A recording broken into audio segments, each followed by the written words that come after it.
première édition de la campagne pour la valorisation des mets traditionnels en voie de disparition et la promotion de la souveraineté alimentaire au Bénin, organisée par l'ONG GRAB Bénin, présidée par Apollinaire Oussoulio, en collaboration avec MCLD et The Ondia Project. L'étape de Danou dans la commune d'Adjoum s'est tenue ce mardi 7 juin 2022 sur la paroisse Saint-Pierre-Paul de Danou. Elles sont nombreuses les populations des villages de Danou et Agonli assorties pour prendre part à cette séance. C'est un lieu commun que la question de la sécurité alimentaire dans le monde aujourd'hui et plus encore dans notre pays est de plus en plus préoccupante.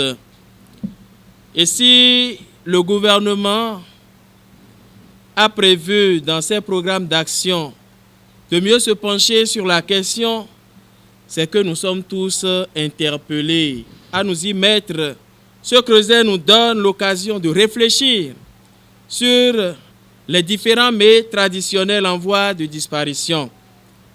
Ces mets qu'ont connus nos parents et qui ont assuré leur survie, ces mets qui leur ont permis de nous élever dans le temps. Ils sont passés où aujourd'hui, ces mets-là? Que s'est-il passé à un moment donné de l'histoire pour qu'on ne les retrouve plus aujourd'hui?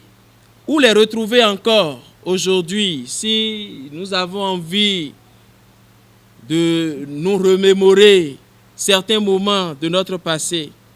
Et on peut encore se demander pourquoi l'urgence de redécouvrir ces mets aujourd'hui.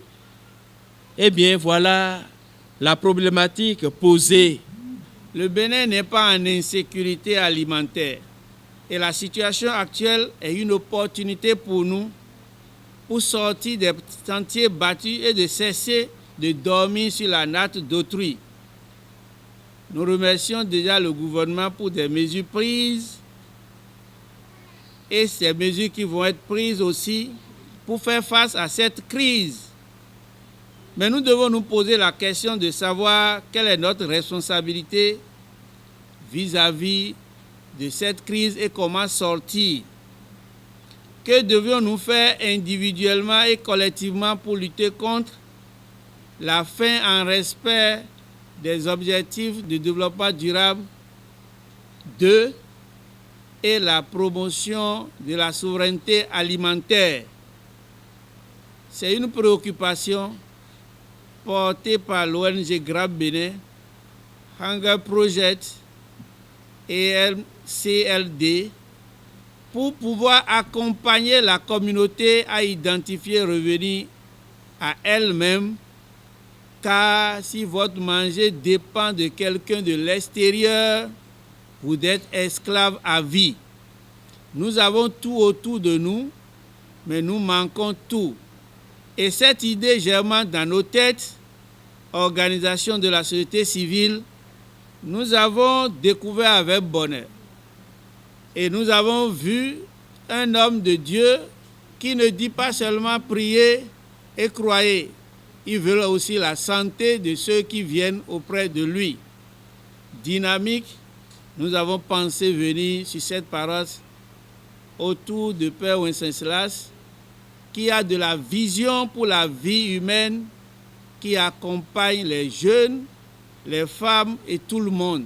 Le message majeur que Hunger Project et le mouvement pour le développement piloté par les communautés dont j'assure le secrétariat permanent pour le compte du Bénin voudrait donner à cette occasion, c'est que si nous voulons soutenir la dignité des communautés, c'est d'abord soutenir leur capacité à se nourrir adéquatement de façon durable.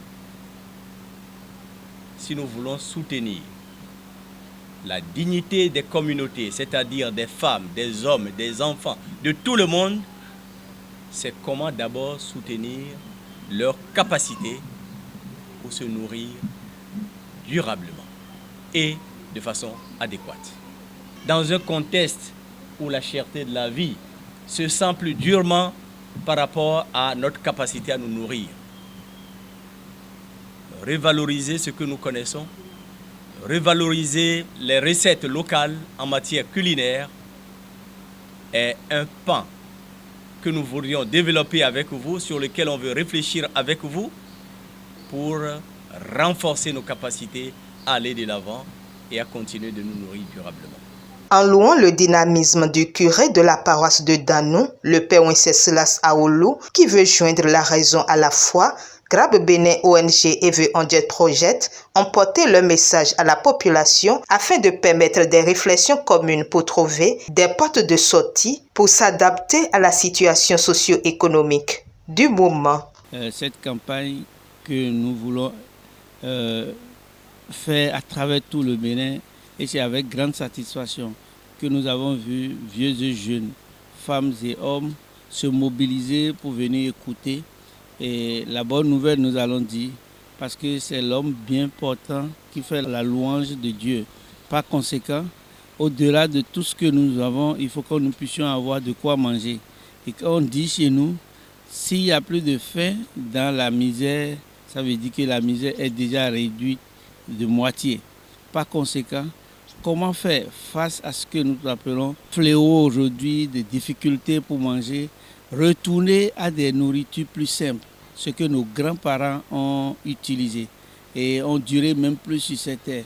Retourner à nos valeurs culinaires, notre patrimoine très riche, mais négligé parce que nous pensons que c'est tout ce qui vient d'ailleurs qui est bien pour nous. Utiliser nos tableaux, faire recours à notre agnan. On a vu des différentes formes de djongoli et ça tourne autour de niébé, de l'arachide, de patates, de manioc, de maïs, tout ça là réuni pour faire une certaine variété de mets. Ça a été une grande satisfaction pour nous de Grab Bénin et aussi les partenaires parce que nous avons vu qu'il y a de potentialités. Nous sommes des négligents parce que nous voulons regarder toujours la maison des autres. Nous aimons se coucher sur la natte d'autrui alors que chez nous, nous avons beaucoup de potentialités pour faire vivre nous-mêmes, faire vivre les autres. Aujourd'hui, on est en train de proposer aux femmes d'avoir des jardins de cases et de travailler pour que les mets traditionnels en disparition, qu'on puisse les valoriser parce que par paresse, les jeunes filles, les femmes d'après refusent de préparer parce que ça peut prendre du temps, il y a des exigences. Mais aujourd'hui, on a compris qu'il faut sensibiliser, il faut passer à l'acte. 1500 km commencent par un pas, parfois un pas de 30 cm. Et c'est ça qu'on a commencé ici à Danou pour couvrir peut-être tout le Bénin et pourquoi pas au-delà pour qu'on n'ait pas en insécurité par rapport à l'alimentation. Nous avons besoin de la souveraineté, nous affirmer. Ce n'est pas ce qui vient de l'extérieur qui doit dicter ce que nous devons manger. C'est quand on va produire, manger suffisamment nous-mêmes, on peut donner aux autres. S'ouvrir aux autres, mais rester nous-mêmes, car le séjour d'un tronc d'arbre dans l'eau ne les transforme pas en crocodile. C'est de remercier tous ceux qui ont cru à nous, ceux qui ont commencé avec nous, la population de Danou, le curé de cette paroisse qui a vu juste que l'homme n'est pas seulement âme, esprit, l'homme est aussi corps. Nourrir, aider la population à se nourrir permettra quand même à ce qu'ils puissent voir en eux que Dieu n'est pas en dehors d'eux, mais Dieu est avec eux parce qu'ils vont vivre en harmonie avec leur milieu, vivre en harmonie avec la nature et utiliser ce qu'il y a autour de nous. Tous ceux qui veulent encore accompagner cette campagne, parce que nous voulons le faire sur toute l'année pour permettre à ce que chaque région, on puisse faire la découverte des mets en disparition de chaque région. Nous avons de grandes ambitions, c'est que chaque personne que nous sommes, on puisse trouver à manger et manger à notre faim. Une action collective, mais en même temps une action individuelle pour le bien-être collectif. Reproduit ce qui marche bien. Si quelque chose a de la valeur, on le reproduit dans le long terme pour que ça se perpétue et que cette valeur ajoutée puisse être exploitée durablement. L'initiative de ce jour vient dans ce contexte où ce qu'il y a de plus durable, c'est le savoir que les communautés ont développé depuis longtemps. Ce qu'il y a de plus durable, c'est ce que les projets, les initiatives, les programmes, les gouvernements ont supporté et qui a pris corps au sein des communautés pendant longtemps. L'initiative de ce jour, qui est dénommée campagne de valorisation des mets traditionnels pour assurer un renforcement de la souveraineté alimentaire vient justement dans ce cadre. Ce qui a de la valeur, c'est les initiatives prises et soutenues durablement par les communautés. Des communications qui ont suscité moult préoccupations chez les participants qui ont reçu des éclaircissements et autres apports des initiateurs et d'autres organisations présentes. La relation entre la FAEB et ce que GRAB Bénin fait, c'est que nous devons faire, quand on veut faire la promotion des mets qui sont en voie de disparition, il faut en même temps faire la promotion des semences. Parce que si on n'a plus ces semences-là, on ne peut plus cultiver ces produits-là et avoir ces mets sur les tables. Et c'est pour cela que la FAEB même, au sein de la FAEB, chaque année nous faisons une fois des semences traditionnelles, des semences paysannes, ce n'est pas des semences hybrides que nous importons, qu'on utilise souvent. C'est difficile pour nous-mêmes d'avoir des semences exotiques comme le chou, la carotte et autres produits ici en Afrique. Souvent, c'est des semences que nous achetons chez les sociétés qui importent cela. Mais nous faisons la promotion des semences paysannes. Certaines initiatives seront prises et accompagnées au grand bonheur de la population.